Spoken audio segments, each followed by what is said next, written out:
Hai, perkenalkan saya Abdel Putraya. Saya dari Ilmu Komunikasi dengan NIM 2171650112. Di video kali ini saya akan membacakan ringkasan buku Pengantar Ilmu Hukum. Bagian 1 yaitu pengertian tentang pengantar ilmu hukum. Bab 1, pengertian tentang pengantar ilmu hukum. Pengertian dari segi pengantar. Bertitik tolak dari kata pengantar, inilah maka pengantar ilmu hukum merupakan basis lerfak mata pelajaran dasar yang tidak boleh ditinggalkan oleh mereka yang ingin mempelajari masalah dan cabang-cabang ilmu hukum. Bagian B, pengertian dari segi ilmu hukum. Yang pertama yaitu dari Cross, memberikan definisi bahwa ilmu hukum adalah segala pengetahuan hukum yang mempelajari segala bentuk dan manifestasinya. Satjipto Raharjo 1982-12. Yang bagian B yaitu ilmu hukum dalam perpustakaan hukum dikenal dengan nama jurisprudence yang berasal dari kata jus atau juris yang artinya hukum atau hak. Yang C yaitu menurut dari Curzon berpendapat bahwa ilmu hukum adalah suatu ilmu pengetahuan yang mencakup dan membicarakan segala hal yang berhubungan dengan hukum. Sajipto Raharjo 19823. C. Cabang-cabang ilmu hukum yang termasuk ilmu hukum. A. J. Van Apeldoorn berpendapat bahwa bagian ilmu hukum terdiri dari sosiologi hukum, sejarah hukum, perbandingan hukum, dan menurut J. B. Habel, Freud membagi ilmu hukum atas 4. Yang pertama itu dogmatik hukum, perbandingan hukum, sejarah hukum, dan yang terakhir itu ajaran hukum umum. Bagian D, pendapat para pakar hukum. Di sini pendapat dari Dr. Srejono Dridosisworo, sarjana hukum, menyatakan bahwa pengantar ilmu hukum itu kerap kali oleh dunia studi hukum dinamakan ensiklopedia hukum, yang merupakan pengantar untuk ilmu pengetahuan hukum. Bab 2 yaitu sejarah singkat pengantar ilmu hukum. Istilah pengantar ilmu hukum tidak tercipta begitu saja, tetapi mempunyai sejarah sendiri. Pengantar ilmu hukum berasal dari terjemahan bahasa Belanda yaitu Inleiding tot de Rechtswetenschap. Istilah ini dipakai tahun 1920 yang dimasukkan dalam Hoger Onderwijswet atau Undang-Undang Perguruan Tinggi di Negeri Belanda. Bab 3, peran dan fungsi pengantar ilmu hukum. Yang pertama yaitu memberikan introduksi atau memperkenalkan segala masalah yang berhubungan dengan hukum. Yang kedua yaitu memperkenalkan ilmu hukum, yaitu pengetahuan yang mempelajari segala seluk-beluk daripada hukum dengan segala bentuk manifestasinya. Dan yang ketiga yang mengkualifikasikan mata pelajaran, pendahuluan, pembukaan ke arah ilmu pengetahuan hukum pada tingkat persiapan. Bagian 2, hukum sebagai objek ilmu hukum. Yang pertama yaitu arti hukum dari segi hukum. Kata hukum berasal dari bahasa Arab merupakan bentuk tunggal. Kata jamaknya adalah alkas yang selanjutnya diambil alih dalam bahasa Indonesia menjadi hukum. Reg berasal dari kata recturn bahasa Latin yang mempunyai arti bimbingan atau tuntutan maupun pemerintah. Kata ius berarti hukum, berasal dari bahasa Latin lubere, artinya mengatur atau memerintah. Kata lex berasal dari bahasa Latin dan berasal dari kata leser. Leser artinya mengumpulkan, ialah mengumpulkan orang-orang diberi perintah. Bagian B, definisi hukum oleh berbagai pakar. Yang pertama yaitu Prof. Dr. P. Borst. Menurut Borst, hukum ialah keseluruhan peraturan bagi kelakuan atau peraturan manusia di dalam masyarakat yang pelaksanaannya dapat dipaksakan dan bertujuan untuk mendapatkan tata atau keadilan. Menurut Prof. Dr. Van Kan, dalam bukunya yang terkenal dengan Inleiding tot de Rechtswetenschap, Juris dan dari negeri Belanda ini mendefinisikan hukum sebagai berikut, yaitu hukum adalah keseluruhan peraturan hidup yang bersifat memaksa untuk melindungi kepentingan manusia di dalam masyarakat. Bagian C, peran dan fungsi hukum. Peran dan fungsi hukum yang pertama yaitu masing-masing anggota masyarakat mempunyai hubungan kepentingan. Kepentingan ini berbeda-beda, bahkan tidak jarang saling berlawanan. Untuk mengurangi kericuhan yang timbul, maka hukumlah yang mengatur dan melindungi kepentingan masing-masing. Disinilah hukum mempunyai peran yang penting agar masyarakat dapat hidup aman, tentram, damai, adil, dan makmur. Yang kedua yaitu kehidupan masyarakat pada masa kini, sadar atau tidak manusia sebagai anggota masyarakat selalu melakukan perbuatan hukum dalam hubungan hukum. Fungsi hukum. Fungsi hukum ada tiga, yaitu pertama, sebagai alat pengatur tata tertib hubungan masyarakat. Yang kedua, sebagai sarana untuk mewujudkan keadilan sosial lahir dan batin. Yang ketiga, sebagai sarana penggerak dalam pembangunan. Dan yang keempat, sebagai fungsi kritis. Tujuan hukum. Pendapat dari berbagai ahli, yang pertama yaitu Dr. Wijono Projikoro, sarjana hukum, dalam bukunya Perbuatan Melanggar Hukum mengemukakan bahwa tujuan hukum adalah mengadakan keselamatan, kebahagiaan, dan tata tertib dalam masyarakat.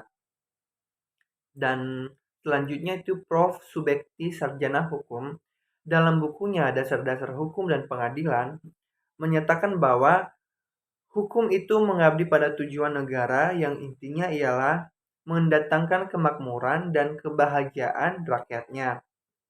Selanjutnya ada dari Prof. Mr. Dr. L.J.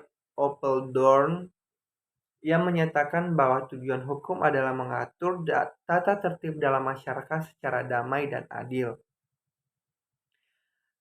Selanjutnya ada sumber-sumber hukum. Arti tentang sumber hukum.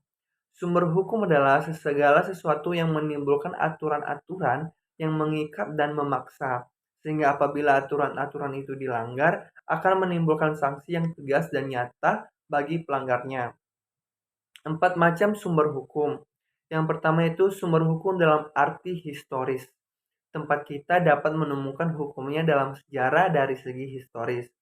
Yang selanjutnya itu ada sumber hukum dalam arti sosiologi, yang artinya merupakan faktor-faktor yang menentukan isi hukum positif, seperti misalnya agama, pandangan agama, dan yang selanjutnya itu ada sumber hukum dalam arti filosofis, yaitu kekuatan mengikat dari keadaan hukum bukan semata-mata didasarkan pada kekuatan yang bersifat memaksa, tetapi karena kebanyakan orang didorong oleh alasan kesulitan atau kepercayaan. Yang selanjutnya itu ada sumber hukum dalam arti formil. Sumber dilihat dari cara terjadinya hukum positif merupakan fakta yang menimbulkan hukum yang berlaku yang mengikat hakim dan penduduk. Selanjutnya yaitu ada penggolongan dan klasifikasi hukum. Penggolongan hukum ada dua, yaitu hukum tertulis yang meliputi hukum undang-undang, hukum perjanjian antar negara, dan sebagai kecil hukum adat. Dan yang selanjutnya itu ada hukum tak tertulis. Hukum tak tertulis ini meliputi kebiasaan sebagai besar hukum adat, hukum yurisprudensi, hukum ilmu, dan hukum revolusi. Selanjutnya yaitu penggolongan klasifikasi yang lazim dipergunakan didasarkan pada yang pertama itu berdasarkan sumbernya. Berdasarkan sumbernya ada sekitar 5, yaitu hukum undang-undang, hukum traktat, hukum adat, hukum yurisprudensi, dan hukum ilmu. Klasifikasi berdasarkan kepentingan yang diatur ada 2, yaitu hukum privat dan hukum publik. Selanjutnya, berdasarkan hubungan antar hukum, ada hukum antar waktu, hukum antar tempat, hukum antar golongan, hukum antar agama, dan hukum privat internasional. Selanjutnya itu berdasarkan hukum pertalian hubungan hukum. Ada ius constitutum, ius constituendum, hukum objektif, dan hukum subjektif. Selanjutnya berdasarkan kerja dan saksi, ada hukum kaidah, hukum saksi, hukum memaksa, dan hukum mengatur. Ada hukum berdasarkan kekuasaannya dibagi menjadi tiga. Yang pertama yaitu hukum nasional, hukum internasional, dan yang selanjutnya hukum asing. Yang terakhir ada hukum berdasarkan sifatnya, itu ada hukum paksa dan hukum tambahan. Bagian 3, ilmu hukum sebagai ilmu kaidah. Yang pertama yaitu kaidah sosial, kaidah yang mengatur tingkah laku manusia. Yang pertama yaitu kaidah susila, kaidah yang paling tua dan paling asli, juga terdapat di dalam sanubari manusia sendiri karena manusia makhluk bermoral. Yang kedua itu kaidah kesopanan, ketentuan hidup yang timbul dari pergaulan masyarakat. Ada kaidah agama, norma sosial yang aslinya dari Tuhan, yang isinya larangan, perintah, atau ajaran. Dan selanjutnya ada kaidah hukum yang mempunyai sifat memaksa untuk melindungi kepentingan manusia dalam pergaulan hidup di masyarakat. Penggolongan kaidah. Yang pertama yaitu tata kaidah dengan aspek kaidah agama dan kaidah kesosialan, dan tata kaidah dengan aspek kehidupan antar pribadi, ada kaidah kesopanan dan kaidah hukum. Yang selanjutnya itu ada hubungan antara kaidah hukum dengan kaidah lainnya. Hubungan positif yaitu hubungan yang saling memperkuat, dan hubungan negatif yakni hubungan yang saling melemahkan. Bagian 4 ada ilmu hukum sebagai ilmu pengertian. Yang pertama itu ada subjek hukum. Subjek hukum adalah suatu yang menurut hukum berwenang untuk melakukan perbuatan hukum atau siapa yang mempunyai hak dan cakap untuk bertindak dalam hukum. 2, ada objek hukum, segala sesuatu yang berguna bagi subjek hukum dan yang dapat menjadi pokok permasalahan dan kepentingan bagi para subjek hukum, oleh karenanya dapat dikuasai oleh subjek hukum. 3, yaitu ada peristiwa hukum, yaitu suatu kejadian biasa dalam kehidupan sehari-hari yang akibatnya diatur oleh hukum. Selanjutnya ada hubungan hukum. Hubungan antar dua atau lebih subjek hukum. Dalam hubungan hukum ini, hak dan kewajiban pihak yang satu berhadapan dengan hak dan kewajiban pihak yang lain. Selanjutnya ada hak. Dalam ilmu hukum, hak disebut juga hukum subjektif. Hukum subjektif merupakan segi aktif daripada hubungan hukum. Selanjutnya ada perbuatan hukum. Setiap perbuatan manusia yang dilakukan dengan sengaja untuk menimbulkan hak dan kewajiban. Terus ada bukan perbuatan hukum. Perbuatan hukum yang tidak dilarang oleh hukum. Perbuatan ini menjadi akibat hukum yang tergantung pada kehendak perbuatan yang dilarang oleh hukum. Sesuatu perbuatan yang menimbulkan kerugian kepada orang lain dan kewajiban si pelaku yang bersalah untuk mengganti kerugian yang ditimbulkan.